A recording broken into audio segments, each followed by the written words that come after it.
Donald Trump पूरी दुनिया में जो नौटंकी कर रहे हैं उसे तो आप देख ही रहे होगे। कभी किसी देश के प्रेसिडेंट को किडनैप कर लेना, कभी टैरिफ की धमकी, तो कभी ग्रीनलैंड पर कब्जा करने की धमकी। लेकिन आप ये नहीं जानते होंगे कि ट्रंप का सबसे खतरनाक फैसला अमेरिकन लोगों का ही जीना मुश्किल कर रहा है।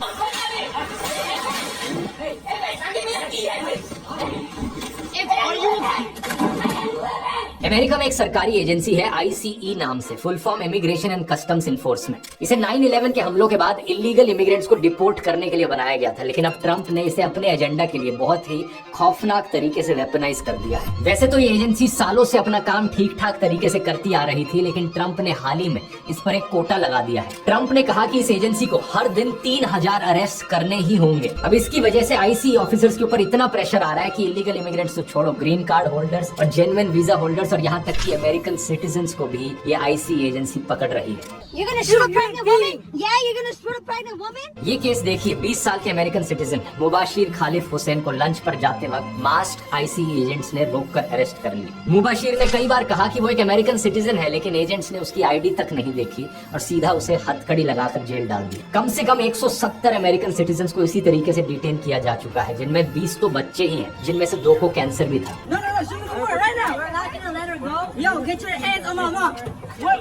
इसी तरह 2 लीगल इमिग्रेंट्स जब ग्रीन कार्ड के लिए इंटरव्यू देने पहुंचे तो उन्हें ग्रीन कार्ड तो नहीं मिला, लेकिन ICE एजेंट्स ने इंटरव्यू के दौरान ही उन्हें अरेस्ट कर लिया। ये वाला केस देखो, एक 5 साल के बच्चे तक को डिटेन कर लिया गया। उसके परिवार का कहना है कि बच्चों को इसलिए डिटेन किया गया ताकि उसके पिता को पकड़ने के लिए उसे बेट के तौर पर इस्तेमाल किया जा सके।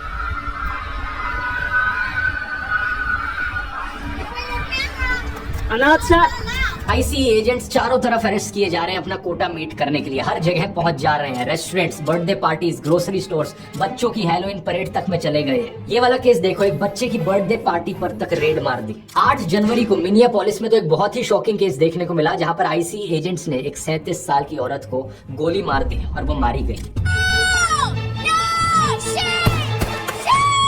ये औरत निकोल गुड एक US सिटीजन थी जो अपने 6 साल के बेटे को स्कूल छोड़कर वापस आ रही थी। पिछले साल ICE की कस्टडी में कुल 32 लोगों की मौत हुई है। यहाँ हालात बद से बदतर इसलिए हो गए हैं क्योंकि ट्रंप ने ICE एजेंट्स को पावर दे दी है कि वो सिर्फ शक के आधार पर किसी भी इंसान को रोककर उसे अरेस्ट कर सकते हैं। अरेस्ट वारंट की भी जरूरत नहीं पड़ती यहाँ। इसके अलावा इन ऑफिसर्स पर किसी भी तरीके का एक्शन नहीं हो सकता क्योंकि ट्रंप सरकार ने इनको एब्सोल्यूट इम्यूनिटी दे दी है। ट्रंप का इलेक्शन स्लोगन था मेक अमेरिका ग्रेट अगेन, लेकिन ये कैसी ग्रेटनेस है जहां अपने ही सिटीजन्स को गोली मारी जाती है, जहां बच्चों को डिटेंशन सेंटर्स में रखा जाता है और जहां कोटा पूरा करने के लिए किसी की भी जिंदगी बर्बाद की जा सकती है। यही होता है दोस्तों जब ऐसे नमूने पॉलिटिशियंस को पावर दी जाती है।